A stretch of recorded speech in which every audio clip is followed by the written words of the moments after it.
So hello guys, with the name of God Ram Ram. In today's video, we are going to solve the data structures and algorithms coding question which was asked in Infosys online assessment for 21 LPA. तो देखो, कोई भी YouTuber, influencer, educator Infosys online assessment की बात ही नहीं कर रहा है, और जो भी कंपनीज के ऑनलाइन असेसमेंट आते हैं उनकी कोई बात ही नहीं करता, बट बच्चों को डील करना पड़ता है इन सब के साथ। आपको पता ही होगा ऑनलाइन असेसमेंट्स में हार्ड, न्यू, नॉन स्टैंडर्ड ये से क्वेश्चन पूछे जाते हैं, और उनके साथ डील कैसे करना है, टैकल कैसे करना है। आई थिंक इसकी भी गाइडेंस, नॉलेज और ट्रेनिंग देना बहुत जरूरी है। Hello everyone, I am Rohit Rana and I am currently in my final year. Okay. And sir, I have recently cracked SD internship offer from Amazon. Okay. And is it on campus or off campus, Rohit Rana? Sir, it was off-campus opportunity. Okay. So on this channel, I daily upload, various different companies के recent OA questions के DSA video solutions, ताकि आपको पता चले किस type के questions पूछ रहे हैं और किस टाइप की पढ़ाई करना है, ताकि आपका नॉन स्टैंडर्ड DSA अच्छे से चलता रहे। तो गाइज, ये मैं पहली बार इन्फोसिस OA वीडियो नहीं बना रहा हूँ, मैं आपको एक गूगल डॉक्यूमेंट दिखा देता हूँ। मैंने 2 हफ्ते पहले भी इन्फोसिस OA का वीडियो सोल्यूशन बनाया था, और फिर 4-5 महीने पहले भी बनाया था। ऐसे कम से कम मैंने 18 बार बनाया है इस यूट्यूब चैनल पर। हर बार एक ही ट्रेंड रिपीट हो रहा है। जो इन्फोसिस है 3 टाइप के रोल्स होते हैं, ठीक है, जहां तक मुझे पता है। एक होता है 21 LPA वाला रोल, फिर एक होता है 11 LPA वाला, फिर एक होता है 7 LPA वाला, 3 LPA वाला भी एग्जिस्ट करता था, अभी है कि नहीं आई डोंट नो। तो आपको जो इन्फोसिस का ऑनलाइन असेसमेंट जो देना होता है, जब आप उसको देते हो, मैं खुद को थोड़ा छोटा कर देता हूँ। हाँ, तो इन्फोसिस का ऑनलाइन असेसमेंट जब आप लोग देते हो तो उसमें 3 क्वेश्चन होते हैं, एक इजी, एक मीडियम, एक हार्ड। अगर आप तीनों करोगे तो फिर आपको 21 LPA का इंटरव्यू देने को मिलेगा। आप 2 करोगे तो मिडल वाला, और अगर आप सिर्फ एक क्वेश्चन करोगे तो सबसे सस्ता वाला इंटरव्यू देने को मिलेगा। तो मैं हमेशा Q3 क्वेश्चन डिस्कस करता हूं। जो भी इन्फोसिस के प्रॉब्लम सेट्स आए हैं उनमें जो सबसे हार्डेस्ट क्वेश्चंस थे वो इस चैनल पर डिस्कस करता हूं, क्योंकि इजी मीडियम बहुत लोगों ने कर लिए होंगे एज्यूम। अब प्रॉब्लम क्या हो रही है मैं बताता हूं। प्रॉब्लम ये हो रही है कि बच्चे लोग पहले चीटिंग बहुत ज्यादा होती थी, अभी चीटिंग नहीं कर पा रहे लोग, ठीक है, क्योंकि 90% बच्चे, कम से कम 10,000 से ज्यादा बच्चों ने इन्फोसिस ऑनलाइन असेसमेंट दिया है अगस्त में। जस्ट 3-4 दिन पहले की बात है। बहुत सारे बच्चों ने कल दिया और बहुत सारे बच्चे तो आज भी दे रहे हैं। ये अगस्त मंथ में बहुत कॉलेजेस में इन्फोसिस ऑनलाइन असेसमेंट चल रहा है, टायर 1, टायर 2, टायर 3, टायर 4। तो 90% बच्चों को कॉलेज में लैब्स में एग्जाम देना पड़ रहा है, जहाँ इन्विजिलेटर्स है और कैमरा अलग से ऑन होता है। और जो बच्चे ऑफ कैंपस इन्फोसिस ट्राई कर रहे हैं ना, उनको भी इन्फोसिस अपने सेंटर्स पे बुलाकर बोल रहा है कि ऑनलाइन असेसमेंट दो, और कैमरा भी ऑन रख रहा है। तो ये कोडिंग क्वेश्चन आपको खुद से ही सॉल्व करना पड़ेगा। बट मैं बार बार नोटिस कर रहा हूं इतने महीनों से कि Q3 क्वेश्चन हमेशा इसी टॉपिक पे आ रहा है। इन 55% cases Q3 question is directly based on strings plus dynamic programming. अब बच्चे लोग के स्ट्रिंग्स को अलग से पढ़ते हैं, डीपी को अलग से पढ़ते हैं, बट उनके मिक्स्ड क्वेश्चंस नहीं करते तो दिक्कत हो जाता है। तो स्ट्रिंग्स और डायनेमिक प्रोग्रामिंग को मिक्स करते हैं तो कुछ स्पेशल वेरिएशंस होते हैं जो स्टैंडर्ड डीएसए शीट्स में डायरेक्टली कवर्ड नहीं है। ये नॉन स्टैंडर्ड डीएसए का पार्ट है। तो आप लब बफर शीट, स्ट्राइवर शीट, जो भी पॉपुलर डीएसए शीट्स करोगे उसमें इस टाइप के क्वेश्चन आपको दिखेंगे नहीं। फिर आपने वो भले ही पूरा कर लिया होगा, फिर भी आप ऑनलाइन असेसमेंट क्रैक नहीं कर पाओगे।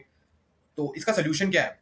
आपको कम से कम 500 से 1000 नॉन स्टैंडर्ड डीएसए प्रॉब्लम्स और प्रीवियस ईयर कंपनी के ओए इंटरव्यू क्वेश्चन सॉल्व करने चाहिए। मेनली ओए वाले लीड कोड कॉन्टेस्ट करने चाहिए, कोड फोर्सेस कॉन्टेस्ट करने चाहिए, और एक स्ट्रक्चर्ड वे में करना चाहिए with maximum amount of intensity and effort you can put. तो गाइज, मैं लॉन्च करने वाला हूं कुमार के ओए शीट। आप लोग को बस कमेंट्स में लिखना है OA_sheet++। 3-4 दिन में OA शीट लॉन्च हो जाएगा। उसके अंदर सारे टॉपिक वाइज जो क्वेश्चंस आपको पढ़ने चाहिए, जो नॉन स्टैंडर्ड डीएसए पैटर्न्स पढ़ने चाहिए, और उनके ऊपर प्रीवियस ईयर OA क्वेश्चंस का पूरा लिस्ट होगा, और वीडियो सोल्यूशन भी होगा एक क्वेश्चन का। ऐसे तो देखा जाए तो OA शीट कम से कम 1000 पेजेस का होना चाहिए, बट मैं आप लोग के लिए एकदम शॉर्टकट वाला OA शीट बनाऊंगा, जिसको बंदा 5-10 दिन पढ़ के भी एटलीस्ट 80% OA क्रैक कर सके, ठीक है। क्योंकि मिनिमम टाइम में आपको मैक्सिमम रिजल्ट चाहिए, इसलिए मैं कंपाइल कर रहा हूँ। ये रोज रात को मैं 2 बजे तक जागता हूँ और ये बनाता हूँ। तो आपको चाहिए तो OA_sheet++ कमेंट्स में लिख दीजिएगा। अब चलते हैं क्वेश्चन की तरफ। मैंने बोला आपको कि स्ट्रिंग्स प्लस डायनेमिक प्रोग्रामिंग का क्वेश्चन है, ये भी स्ट्रिंग्स प्लस डायनेमिक प्रोग्रामिंग का क्वेश्चन है। तो इस क्वेश्चन को समझाने के पहले आपको मैं बता देता हूँ क्या प्रीरिक्विजिट्स आपको पढ़ना है, ठीक है। तो प्रीरिक्विजिट है कि आपको ये डायनेमिक प्रोग्रामिंग का मेरा फ्री कोर्स कर लेना है, क्योंकि डायनेमिक प्रोग्रामिंग अलग टाइप से दिमाग में जाना जरूरी है। अगर वही मेमोराइजेशन रिकर्शन घुसाओगे तो खुद से डीपी के न्यू क्वेश्चंस नहीं कर पाओगे। तो https://videsikqna.in do DP part of it. एक बार इसका मेरा फ्री डायनेमिक प्रोग्रामिंग कोर्स करो, देखा आपको दिमाग खुल जाएगा। आप मुझे खुद बोलोगे आई लव यू सर, मैं ये गारंटी देता हूं। सिर्फ 5 डीपी के वीडियोस देखो, आपको पता चल जाएगा दुनिया में क्या क्या चीजें आपसे छुपाई गई थी। अब क्वेश्चन चालू करता है। क्वेश्चन ये बोल रहा है कि हमको n दे रखा है, हमको बताना है how many strings are possible of size n। How many strings are possible of size n। तो जो स्ट्रिंग्स हम बनाएंगे उनके अंदर सिर्फ A, B या C या D यही सब अलाउड है, बाकी चीजें अलाउड नहीं है उन स्ट्रिंग्स के अंदर, ठीक है ना। या तो स्ट्रिंग के अंदर A लिखो, या तो स्ट्रिंग के अंदर B लिखो, या तो C लिखो, या तो D लिखो। और एक कंस्ट्रेंट है, ये थोड़ा सा समझने में बच्चों को दिक्कत हुई थी कि हमको ये बोला है कि वो जो भी स्ट्रिंग्स आप क्रिएट करोगे ना, उसमें अगर बी आता है तो बी के आजू बाजू में ए और सी नहीं होना चाहिए। उधर अगर सी है कहीं पर तो सी के आजू बाजू में बी या डी नहीं होना चाहिए, और ए है तो ए के आजू बाजू में बी नहीं होना चाहिए, डी है तो डी के आजू बाजू में सी नहीं होना चाहिए। तो ऐसे कितने वैलिड स्ट्रिंग्स आप बताओ?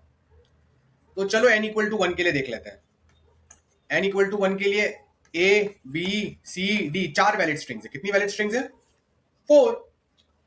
Okay sir, but guys question में और एक लोचा है। जो भी आपका स्ट्रिंग फाइनल में आ रहा है ना, उसमें count of A should be odd.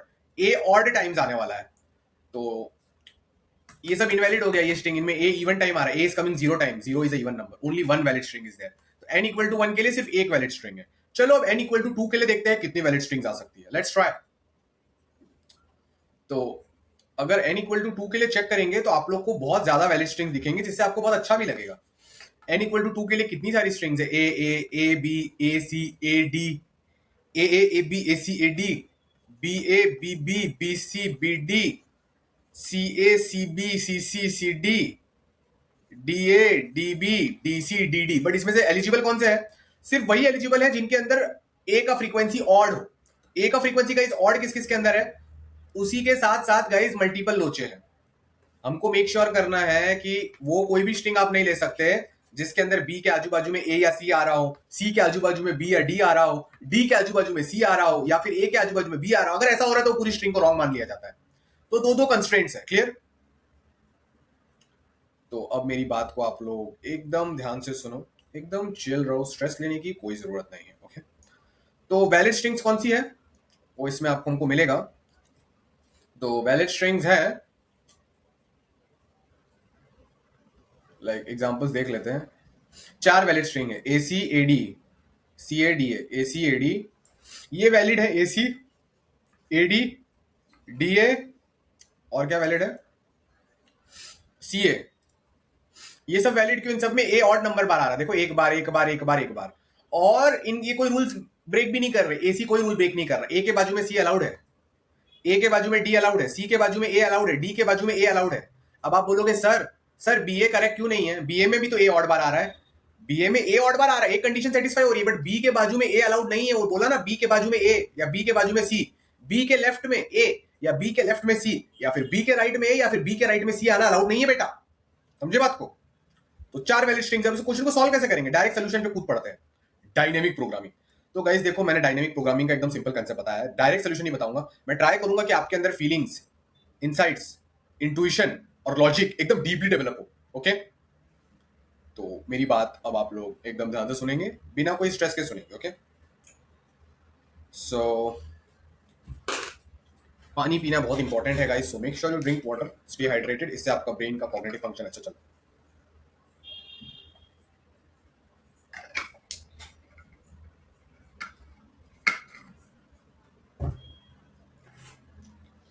Dynamic programming on strings, very very important concept. ठीक है, मेरी बात एकदम ध्यान से सुनो। तो डीपी ऑफ आई, तो हम लोग क्या करेंगे, एक एम्प्टी एरे बना लेंगे, साइज लाइक 1 बेस्ड इंडेक्सिंग ले लेते हैं। तो डीपी ऑफ आई हमको, डीपी ऑफ एन हमको क्या बताना चाहिए? डीपी ऑफ एन हमको बताना चाहिए कि हम कितनी स्ट्रिंग्स बना सकते हैं साइज एन की, और डीपी ऑफ आई हमको क्या बताएगा? डीपी ऑफ आई हमको ये बताएगा कि कितनी वैलिड स्ट्रिंग्स पॉसिबल है, कितनी वैलिड स्ट्रिंग्स पॉसिबल है ऑफ साइज आई, और डीपी ऑफ वन हमको बताएगा कि एक साइज की कितनी वैलिड स्ट्रिंग पॉसिबल। एक साइज की एक ही वैलिड स्ट्रिंग पॉसिबल, आपको पता है, ओनली है। तो जनरली पहला थॉट यही आना चाहिए कि एम्प्टी डीपी एरे डिक्लेयर करेंगे, और डीपी ऑफ आई का मतलब क्या होगा? डीपी ऑफ आई का मतलब होगा, मैंने कोड लिंक लिख के रखा है, बहुत भयंकर कोड है, लोड मत लो।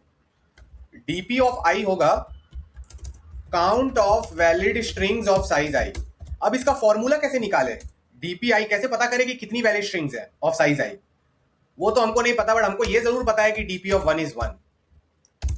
अब guys, necessity is the mother of invention, necessity is the mother of invention. सिर्फ डायनेमिक प्रोग्रामिंग का इतना स्टेट बनाएंगे ना तो काम नहीं बनेगा, नहीं बनेगा काम। क्वेश्चन में देखो कौन से पैरामीटर्स दिए हैं।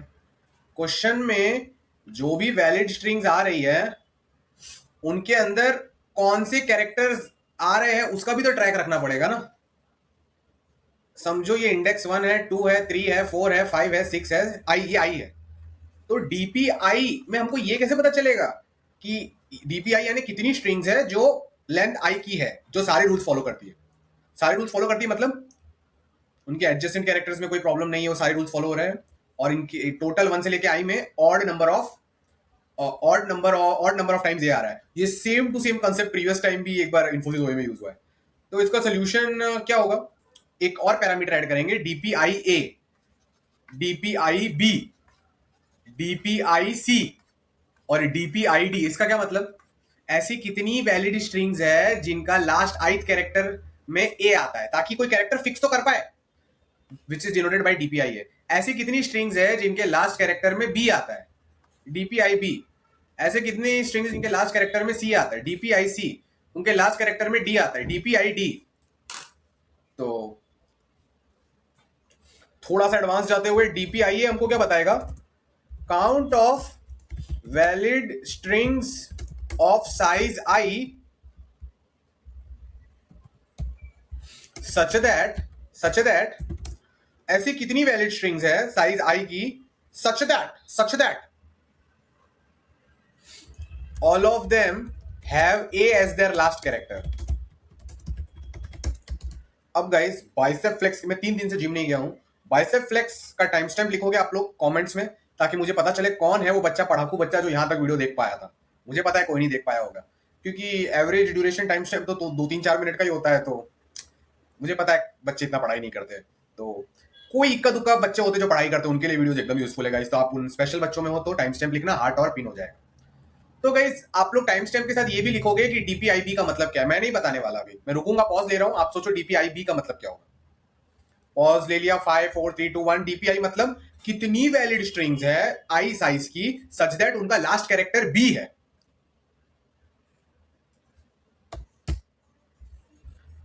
डीपीआईसी, डीपीआईडी, ऐसे कितनी वैलिड स्ट्रिंग्स है आई साइज की जिनके लास्ट में सी आता है, क्योंकि लास्ट का कैरेक्टर फिक्स तो करना पड़ेगा ना कि लास्ट में क्या आता है। अब आप बोलोगे सर डायनेमिक प्रोग्रामिंग में यही ट्रिक होता है, डीपी ऑफ आई में जो लास्ट सब पार्ट है, लास्ट का जो पार्ट है या जो लास्ट का जो इंडेक्स है, उसके स्टेट्स हमेशा बना के चेक किया जाता है कि क्या करना चाहिए, ठीक है। अब ये क्यों कर रहे हैं यहाँ पर, क्योंकि इस क्वेश्चन में जरूरत है यार, एबीसीडी अलग अलग कैरेक्टर है, तो ट्रैक कैसे रखोगे, समझ लो, ट्रैक रखना पड़ेगा ना कि डीपीआई नंबर ऑफ स्ट्रिंग्स जैसे सच दैट लास्ट में ए आ रहा हो, बी आ रहा हो, सी आ रहा हो, डी हो रहा हो। अब ये ट्रैक क्यों रख रहे हैं, ट्रैक इसलिए रख रहा है क्योंकि जब हम एक्चुअल फॉर्मूला लिखेंगे तो ट्रैक रखना पड़ेगा ना। अगर तुमको पता है कि लास्ट कैरेक्टर बी है, कोई कोई मुझे बोल सकता है सर ये एक एक्स्ट्रा स्टेट क्यों ऐड कर रहे हैं ट्रैक करने के लिए, कैसे हमको इसका इंट्यूशन आएगा। अच्छा डीपीआईबी में क्यों बना रहा हूं, ये सिर्फ यही बोलता है कि वो सारी स्ट्रिंग्स की बात हो रही है जिनका लास्ट कैरेक्टर बी है। तो लास्ट कैरेक्टर बी है, इससे इतना तो दिमाग आएगा कि second last character A and C नहीं हो सकता।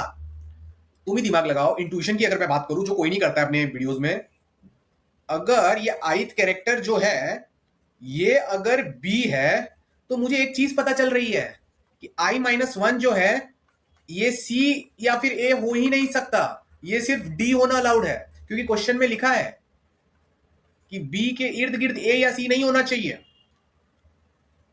तो हम एक वैलिड स्ट्रिंग्स कंस्ट्रक्ट कर पाएंगे अगर हम ट्रैक रखेंगे कि करंट कैरेक्टर ऐसी कितनी स्ट्रिंग्स है जिनके आइथ कैरेक्टर बी है, तो हमको पता होगा i-1 पे क्या होना चाहिए था। समझ लो कितना डीप जा रही है चीजें, इसलिए चीजों का ट्रैक रख रहा है, ये है इंट्यूशन ये स्टेट का।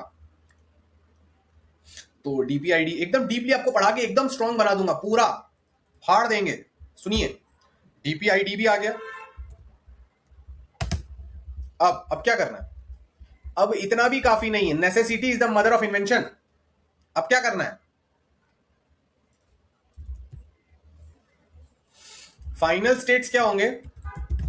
क्वेश्चन में और एक पैरामीटर है, क्वेश्चन से ही आंसर निकलता है। क्वेश्चन ने क्या बोला था, एक तो एबीसीडी का वो देखना एडजेसेंट है कि नहीं, इसलिए लास्ट के स्टेट बनाने पड़े एबीसीडी ट्रैक करने के लिए। और एक चीज बोला था, वैलिड स्ट्रिंग्स वही होगी जिनके अंदर total number of A even है। तो और एक स्टेट बना लो चेक करने के लिए कि इसमें ए इवन है कि ऑड बार आ रहा है, क्योंकि ए या तो इवन बार आएगा या तो ऑड बार आएगा। तो डीपीआई ए इवन का क्या मतलब है, ये आप लोग को मुझे बताना है, ठीक है। सो गाइस पार्ट 2 स्टार्ट हो रहा है इस वीडियो का। अगर आप लोग यहां तक पहुंच पाए हो तो प्लीज सेकंड बाइसेप फ्लेक्स और टाइम स्टैम्प लिख देना। जानना चाहता हूं मैं कितने बच्चे लोग सीरियसली पढ़ रहे हैं। डीपीआई इवन का मतलब ऐसी कितनी स्ट्रिंग्स है लेंथ आई की जो जो वैलिड है और उनका लास्ट कैरेक्टर ए है और उनमें टोटल अमाउंट ऑफ ए भी इवन आ रहा है। तो count of valid strings of size I such that all of them have A as their last character, such that and all those valid strings have the frequency of a as even. इस question में valid string का मतलब यही assume करेंगे जो condition number 1 satisfy करता है। Condition number 2 satisfy करने की जरूरत नहीं, क्योंकि कंडीशन नंबर 2 के तो स्टेट्स बना लिए। ऑब्वियसली डीपीआई ए इवन ये कभी फाइनल आंसर नहीं होगा, क्योंकि हमको तो डीपीआई ए ऑड चाहिए, बट ऑड का फॉर्मूला निकालते वक्त इवन की जरूरत पड़ेगी। इसलिए चीजों necessity is the mother of invention. जरूरत है इसलिए स्टेट लिख रहे। तो हर स्टेट के पीछे का जरूरत क्या था, नीड क्या था, वो समझना बहुत जरूरी है, ताकि आप hard unseen 3 dimensional dynamic programming problem string पे कर पाओ। हमारे 851 आवर स्ट्रक्चर कोर्स में कम से कम ऐसे 200 घंटे के वीडियो होंगे, इन टाइप के बहुत सारे क्वेश्चन है वहां पर। और डे लाइफ ट्रेनिंग में मैं पढ़ाता रहता हूं, आप लोग को इस चैनल पर भी पढ़ा रहा हूं, बस पढ़ाई करो और गेन करो knowledge, you can do it. अब नेक्स्ट है डीपीआईए odd, count of valid strings of size I such that all of them have a as their last characters and all those valid strings have the frequency of a as odd. Guys अब मैं बाकी चीजें नहीं लिख रहा, अब आप लोग को समझ आ गया होगा कि डीपीआई के बाद 4 ऑप्शन है, a/b/e/c/d और यहां पर odd/even। Okay, that's it. अब फॉर्मूला कैसे निकालना है, फॉर्मूला तो हम डिस्कस करेंगे, फाइनल आंसर क्या होगा वो देख लेते हैं। फाइनल आंसर क्या होगा, मुझे क्या निकालना था, मुझे निकालना था कि कितनी वैलिड स्ट्रिंग्स है ऑफ साइज n। तो फाइनल आंसर क्या होगा, डीपीएनए मतलब कितनी वैलिड स्ट्रिंग्स है n साइज की जिनके एंड में a आ रहा है, प्लस कितनी वैलिड स्ट्रिंग्स है साइज n की जिनके एंड में b आ रहा है, डीपीएनए प्लस डीपीएनबी प्लस डीपीएनसी प्लस डीपीएनडी। इतना आपको समझ आ गया। But at the same time हम चाहते हैं वो जितनी भी स्ट्रिंग्स है n साइज की जिनके लास्ट में a आ रहा है, हम और एक चीज चाहते हैं, हम चाहते हैं कि उनके अंदर total amount of A odd हो। तो डीपीएनए ऑड, डीपीएनबी ऑड, मतलब जितनी भी वैलिड स्ट्रिंग्स है जिनके एन साइज के जिनके लास्ट में बी आ रहा है, गुड, बट उनके अंदर टोटल अमाउंट ऑफ ए अभी भी ऑड होना चाहिए। डीपीएनसी ऑड, डीपीएनडी ऑड, इनका सम निकालना है। ऑब्वियसली हमको डीपीआई, डीपी1, डीपी2, डीपी3, डीपी4 सारी चीजों का फॉर्मूला निकाल के कैलकुलेट करना पड़ेगा। और इसी में क्वेश्चन बहुत धमाकेदार और बहुत डिफिकल्ट है, मुझे पता है। इस टाइप की चीजें कोई नहीं पढ़ाता आके यूट्यूब पर, अपने पेड कोर्सेज में भी लोग नहीं पढ़ाते, 3 लाख 10 लाख जो देना दे दो, नहीं पढ़ाएंगे, but I will do that for you. तो एकदम ध्यान से फोकस करना, you can do it now. तो अब क्या करना है, final answer explained in video, DP transition formula explained in the video. अब इसका फॉर्मूला निकालने की कोशिश करते हैं, ठीक है। तो गाइज हमको एक चीज पता है, बेस स्टेट्स क्या होंगे, डीपी1 कितनी वैलिड स्ट्रिंग्स है एक साइज की सच दैट उसमें ए आता है और ए ऑड नंबर बार आता है, तो ऐसी एक ही स्ट्रिंग है। अरे सिंगल बार ए लिख दो, तो ये यही हुआ ना, एक साइज की स्ट्रिंग जिसमें ए आता है और ए ऑड बार आता है, ठीक है। वैसे ही डीपी1 ए इवन क्या होगा, ऐसी कितनी स्ट्रिंग है एक साइज की जिसमें ए आता है और ए इवन बार आता है, पॉसिबल ही नहीं है। तो ये बेस स्टेट्स लिख रहा हूं, डीपी1 बी ऑड, ऐसी कितनी स्ट्रिंग्स है जिनमें एक साइज की जिनमें बी आता है। ओके, ये एक स्ट्रिंग है, बट इसके अंदर ए ऑड बार आना चाहिए, तो ए तो ऑड बार आ ही नहीं सकता, ए लिखने को जगह ही नहीं है, सो ऐसा कोई स्टेट पॉसिबल ही नहीं है। तो डीपी1 बी ऑड 0 हो जाएगा। डीपी1 बी इवन क्या होगा, 1, ऐसी कितनी स्ट्रिंग है एक साइज की जिसमें बी आता है लास्ट में और इसमें amount of A is even, amount of A is even, क्यों, इसमें ए 0 बार आ रहा है एंड 0 इज इवन नंबर। कितना भयंकर क्वेश्चन, देख लो कितना बंदा डीप स्ट्रॉन्ग बन सकता है डायनेमिक प्रोग्रामिंग में क्वेश्चन करके। डीपी1 सी इवन भी क्या आएगा, 1 आएगा। डीपी1 डी इवन भी क्या आएगा, 1 आएगा। और इन्हीं के करस्पॉन्डिंग डीपी1 सी ऑड क्या आएगा, 0, पॉसिबल ही नहीं है। डीपी1 डी ऑड क्या आएगा, 0, पॉसिबल ही नहीं है। तो इतनी चीज आप लोगों को समझ आ गई, मुझे भी आ गई, मजा आ रहा है। Count of valid strings of size I such that all of them have a as their last character and all those valid frequency have the all those valid strings have the total frequency of a as odd, have the total frequency of a as even and as odd। अब क्या करना है, अब इसी को देख के formula धड़ धड़ धड़ा धड़ निकल जाएगा।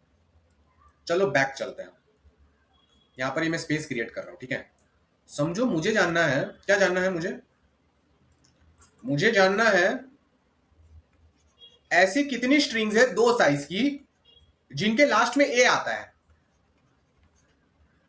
ऐसी कितनी स्ट्रिंग्स है दो साइज की जिनके लास्ट में, ये इंडेक्स 2 है, ये इंडेक्स 1 है, लास्ट में ए आना चाहिए। ओके सर, और टोटल अमाउंट ऑफ ए उसमें ऑड आना चाहिए। ये इसको अगर हमने कैलकुलेट करना सीख लिया तो हम सबका फॉर्मूला निकाल सकते हैं। dp2 एक ऑड का फॉर्मूला क्या होगा? ऐसे कितने स्ट्रिंग्स है बेटा दो साइज के जिनके लास्ट में ए आता है और टोटल अमाउंट ऑफ एज भी उसके अंदर ऑड होनी चाहिए। तो लास्ट में ए तो फिक्स है, तो हमको क्या भरना है? हमको बस पीछे का पार्ट भरना है। ये वाले पार्ट में क्या क्या आ सकता है? यहां पर बी तो लिख नहीं सकता, मैंने बोला था ए के आजू बाजू में बी नहीं चलेगा। यहां पर या तो मैं ए लिख सकता हूं, या तो मैं सी लिख सकता हूं, या तो मैं डी लिख सकता हूं। मतलब तीन ही ऑप्शंस है। पहले इंडेक्स को मैं किससे भर सकता हूं? ए से भर सकता हूं, सी से भर सकता हूं, डी से भर सकता हूं। तो dp1 c e1 plus dp1 de1 plus dp1 ae1, ये आंसर। इसका क्या मतलब हुआ? जितने भी जो तरीके होंगे जिनमें दो लेंथ की स्ट्रिंग बनेगी जिनके लास्ट में ए होगा, वो सारे तरीके is nothing but the number of ways to fill the first character. अगर इसको आपने भर दिया तो पीछे तो ए ही चिपकाना है। तो इसको भरने के कितने तरीके हैं? इसको भरने के सिर्फ दो तरीके हैं। या तो मैं यहां पर सी डाल दूं, या तो मैं यहां पर डी डाल दूं। जब मैं सिर्फ एक सिंगल सी डालता हूं तो उसको क्या बोला जाता है? सिंगल सी को बोला जाता है dp1 c e1। मतलब एक लेंथ में सी घुसाया था और उसमें ए आ ही नहीं रहे थे, ए इवन टाइम था ना। और एक ही बार अगर एक लेंथ का डी डालू तो this is nothing but dp1 de। एक तरीका इसका और एक तरीका इसका, 1 + 1 2। अब आप बोलोगे सर और एक तरीका आपने लिखा है dp1 ae। dp1 ae 0। ऐसा पॉसिबल ही नहीं है कि आप एक लेंथ में ए भर दो और उसके अंदर ए इवन टाइम आए। तो ये 0 है, तो 1 + 1 + 0, आंसर इज 2। या तो सी ए बन सकता था या तो डी ए बन सकता था। यही वो स्ट्रिंग्स है दो लेंथ की जिनके लास्ट में ए आता है और total amount of A odd है। ऐसे गाइस dp2 a even का फॉर्मूला निकालेगा। dp2b और dp2b even, dp2c और dp2c even, dp2d और dp2 even। एक बार dp2 सबके फॉर्मूला निकाल दिया तो आपको जनरल फॉर्मूला दिख जाएगा। तो चलो अब सीधे जनरल फॉर्मूला पे जाते हैं, मजे करेंगे। सो गाइस कोड वोड देखते हैं, अब मजे का टाइम आ चुका है। सो कोड वगैरह देखना बहुत जरूरी है। आशिक हूं मैं दिल का, बहुत मजा आता है आप लोग को पढ़ाने में, आप लोग को स्ट्रॉन्ग बनाने में, बहुत ज्यादा। जितना पढ़ोगे जितना ग्रो होगे जिंदगी में बहुत आगे जाओगे। चलो 3 डायमेंशनल डायनेमिक प्रोग्रामिंग प्रॉब्लम है, ये है इसके स्टेट्स। ठीक है, ठीक है। अब देख सकते हो मैंने बेस स्टेट्स लिखा है, ये इंडेक्स है। एबीसीडी को 1 2 3 4 बोला है, ऑड को बोला है 1 और इवन को बोला है 0। ये है भयंकर भयंकर फॉर्मुलाज। ये कैसे फॉर्मुलाज आए हैं मैं आपको दिखाऊंगा। ये सब फॉर्मुलाज दिखने के बाद ये रहा फाइनल आंसर। इसलिए बोलता हूँ भयंकर तरीके से पढ़ाई करो। इसमें मॉड नहीं लगाया 10⁻⁹ पर आप लोग को वो भी लगाना है। ठीक है, तो चलो देखते हैं फॉर्मूला क्या है। अगर मैं आपको सिर्फ ए और बी का फॉर्मूला बताऊंगा, बाकी आप लोग फिगर आउट कर लोगे खुद से। I am damn sure about it. ये 1 है, ये आई है। तो डीपी आई ए ऑड का फॉर्मूला क्या है? How many ways are there to fill everything from 1 to i such that at ith place there is a the number of ways to fill this thing is nothing but how many ways are there to fill everything from i to 1 to i-1। so कितने तरीके हैं? आई पे तो ए आ गया, तो अब question क्या रह गया? क्वेश्चन यही रह गया ना कि 1 से i-1 को भरने के कितने तरीके हैं। तो that is nothing but DP i-1। i-1 को अगर भर दिया तो i-1 पे कौन सा कैरेक्टर आ सकता है? या तो ए आ सकता है, या फिर वो वाले तरीके 1 से i-1 भरने के कि i-1 पे सी आ जाए, या तो वो तरीके सच दैट i-1 पे डी आ जाए। i-1 पे बी आना अलाउड ही नहीं है क्वेश्चन के हिसाब से, इसलिए वो नहीं लिखा मैंने। बट इन सबका लास्ट स्टेट क्या होगा? इन सब के अंदर ए इवन बार आना चाहिए। आप लोग मुझे बताओ विथ थर्ड बाइसेप फ्लेक्स कि 1 से लेके i-1 में जो भी स्ट्रिंग्स जनरेट हो रही है उनमें ए इवन बार क्यों आना चाहिए?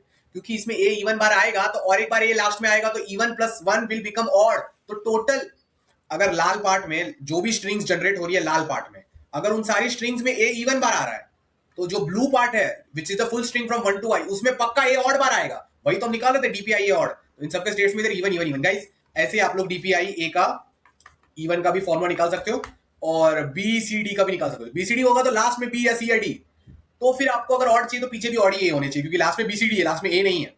आई होप आप लोगों को समझ आ गया होगा। तो ये फॉर्मूलाज आप चेकआउट कर सकते हो। याद रखना बी वाले बंदे को थोड़ा ज्यादा प्रॉब्लम है, तो बी वाला बंदा सेकंड लास्ट में ए और सी अलाउड नहीं है। सी वाले बंदे को बी और डी अलाउड नहीं है, तो देखो बी और डी की जगह 0 0 डाला। डी वाले को सी अलाउड नहीं है, तो देखो सी की जगह 0 डाला है। फाइनल आंसर आपको पता ही है, डीपीएन होगा सच दैट लास्ट में या तो ए आ रहा हो, या तो बी आ रहा हो, या तो सी आ रहा हो, या तो डी आ रहा हो, बट सब में total frequency of A is odd. That's it. आपने देख लेना कि मैंने ऑड के साथ इवन स्टेट क्यों रखा, क्योंकि ऑड के फॉर्मूला में इवन स्टेट की जरूरत है, तो सारे स्टेट्स कैलकुलेट करने चाहिए। हर आती जाती श्वास में you have to take the name of God Ram Ram like this, so that your karmic account can get reduce to zero like this. So the thing is that if you have read Hindu scriptures, you would be knowing that there are multiple yugas like Treta Yuga, Sat Yuga, Kali Yuga, Proper Yuga. Okay, so the Atma has to keep on going through the, has to be born again and again in different life cycles in different species on this planet Earth. They say in the Hindu scriptures that there are 84 lakh birth of species. So the Atma has to go through the birth and death cycle. Okay, in different life forms, and this cycle is called as the cycle of suffering, because if you be like when the Atma becomes cat, dog, bear, bakri, XYZ, there is lots of suffering. Only the human life form is auspicious. You can really enjoy things in the human life form. So the thing is that in the human life form, if you forget to focus on God and you do not do the things which are required to reach God, then your karmic account will not be zero. You will again have to go to all other life forms, and the birth and death cycle of suffering will keep on continuing. So, how to break out from this birth and death cycle? Once you break out from this birth and death cycle, you can directly reach to God. Your Atma can reach Amar Lok and Moksha. So, for that, in every ingoing and outgoing breath, you have to take the name of God, Ram Ram, like this.